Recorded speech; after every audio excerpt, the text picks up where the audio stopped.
Assalamualaikum warahmatullahi wabarakatuh. Halo teman-teman semuanya. Pada kesempatan kali ini, saya akan membuat video pembelajaran sebagai pemenuhan ujian tengah semester mata kuliah Analisis Kebijakan Kesehatan. Perkenalkan, saya Khera Uma dengan NIM 210304502060 dari kelas D. Dan insya Allah mari kita bersama-sama menggali pengetahuan baru. Nah, dalam video ini kita akan memahami lebih dalam tentang apa sih itu analisis kebijakan kesehatan.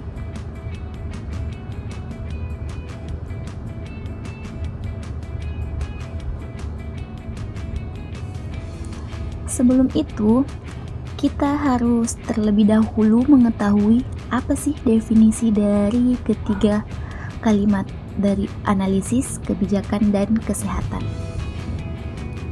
Perlu kita ketahui bahwa analisis di sini merupakan kegiatan berpikir untuk menguraikan suatu keseluruhan menjadi komponen sehingga dapat mengenal tanda-tanda komponen, hubungannya satu sama lain, dan fungsi masing-masing dalam satu keseluruhan yang terpadu, menurut Komarudin. Adapun kebijakan ialah langkah tindakan yang secara sengaja dilakukan oleh seorang unsur atau sejumlah unsur berkenaan dengan adanya masalah atau persoalan yang dihadapi. Itu menurut Anderson. Nah, bagaimana dengan kesehatan? Kesehatan di sini merupakan suatu keadaan sejahtera, sempurna dari fisik, mental, dan sosial yang tidak hanya terbatas pada terbebas dari berbagai suatu penyakit atau kelemahan. Ini menurut WHO 1947 dan UU nomor 9 tahun 1960.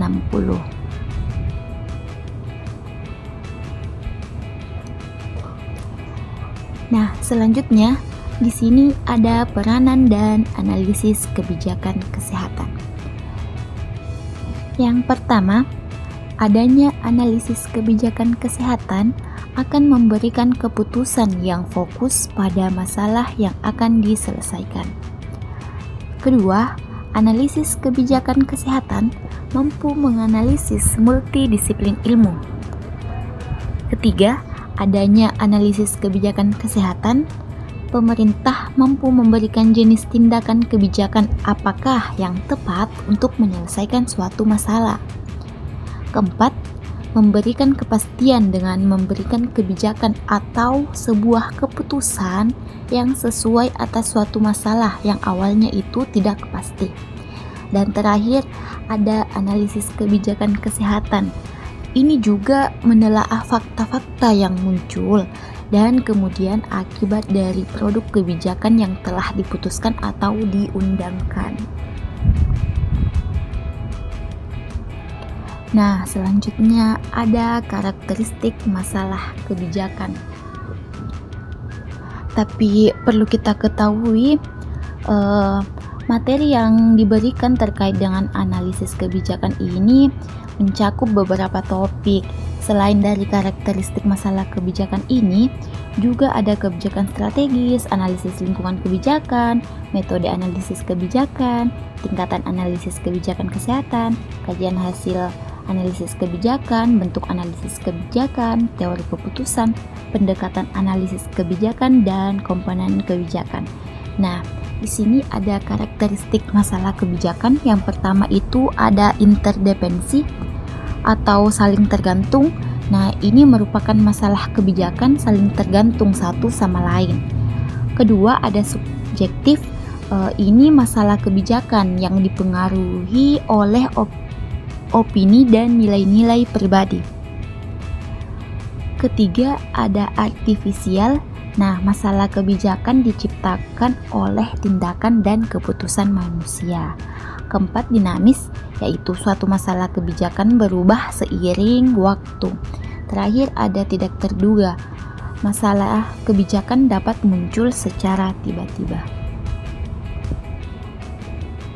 Selanjutnya ada kebijakan strategis atau kebijakan operasional.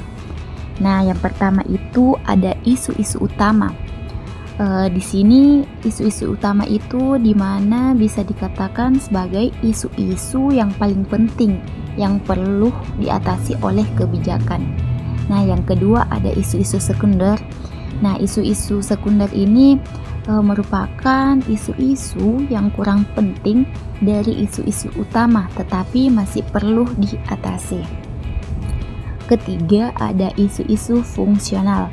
Nah, isu-isu ini terkait dengan fungsi sistem kebijakan. Keempat, ada isu-isu minor di mana kita bisa katakan bahwa isu minor ini merupakan isu-isu yang tidak terlalu penting dan dapat diatasi nantinya. Ini dari hierarki kebijakan DUN 2000. Nah, adapun dari analisis lingkup kebijakan terdiri dari 4. Yang pertama itu ada menetapkan masalah kebijakan. Nah, ini merupakan bagaimana cara mengidentifikasi masalah kebijakan yang perlu diatasi. Kedua, ada formulasi kebijakan. Nah, ini merumuskan kebijakan untuk mengatasi masalah yang diidentifikasi. Ketiga, ada penerapan kebijakan, di mana ini merupakan suatu pelaksanaan kebijakan yang telah dirumuskan. Dan terakhir ada evaluasi kebijakan, di mana mengevaluasi efektivitas kebijakan yang telah dilaksanakan sebelumnya.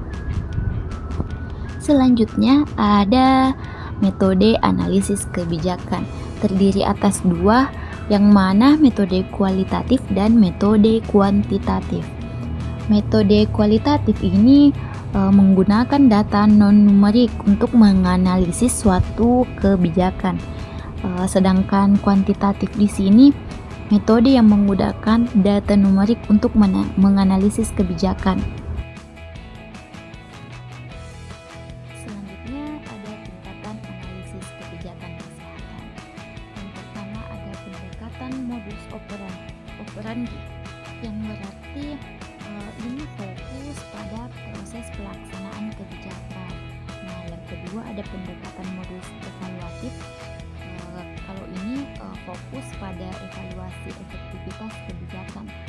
Dan yang terakhir ada pendekatan modus anjuran. Fokus ini memberikan rekomendasi untuk suatu kebijakan.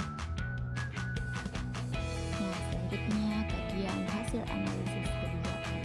Yang pertama ada masalah kebijakan.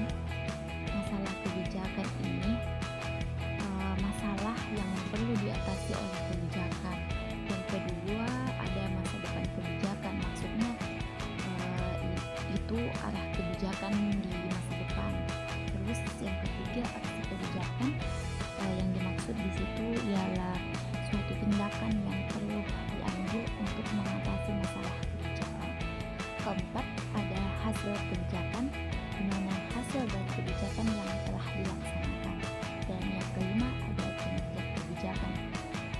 Nah, kinerja kebijakan ini untuk mencapai suatu tujuan. Selanjutnya ada bentuk analisis kebijakan. Yang pertama itu ada analisis kebijakan perspektif, yang artinya menganalisis kebijakan dari perspektif tertentu. Yang kedua ada analisis kebijakan prospektif, di mana menganalisis kebijakan dari perspektif masa depan. Ketiga, analisis kebijakan terpadu. Ini menganalisis suatu kebijakan dari perspektif yang terintegrasi. Nah, di sini ada teori keputusan yang terdiri atas teori keputusan deskriptif dan teori keputusan normatif. Teori keputusan deskriptif itu menjelaskan bagaimana orang membuat suatu keputusan, sedangkan teori keputusan normatif itu menjelaskan bagaimana orang seharusnya membuat keputusan.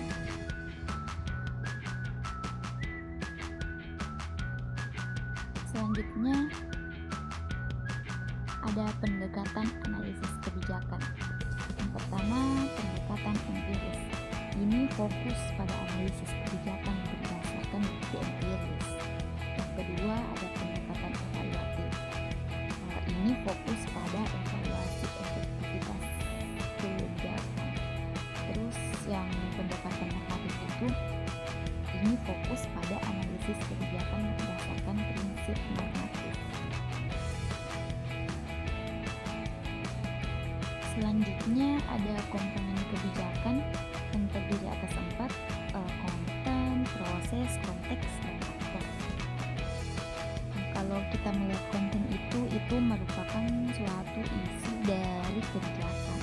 Nah, proses itu merupakan proses formulasi dan pelaksanaan kebijakan.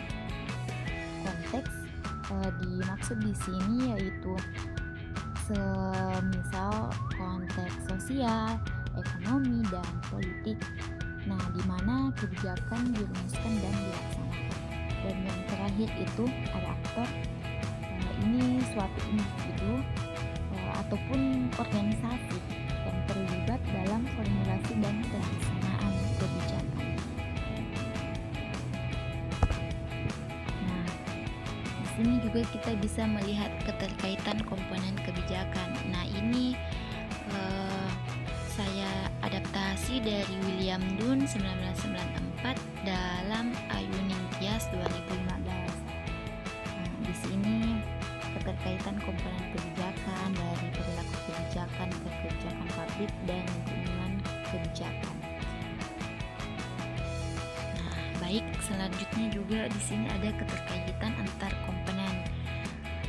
Ini kita bisa lihat ada segitiga analisis kebijakan menurut Wall and Gibson 1994 yang diadaptasi dalam Ayuning Tias 2015 dan Daci 2014. Seperti yang telah dijelaskan sebelumnya itu, pada gambar segitiga ini terdiri dari konten, proses, konteks, dan aktor. Baik, cukup sekian penjelasan yang bisa saya berikan. Untuk itu saya ucapkan banyak terima kasih. Wassalamualaikum warahmatullahi wabarakatuh. See you teman-teman.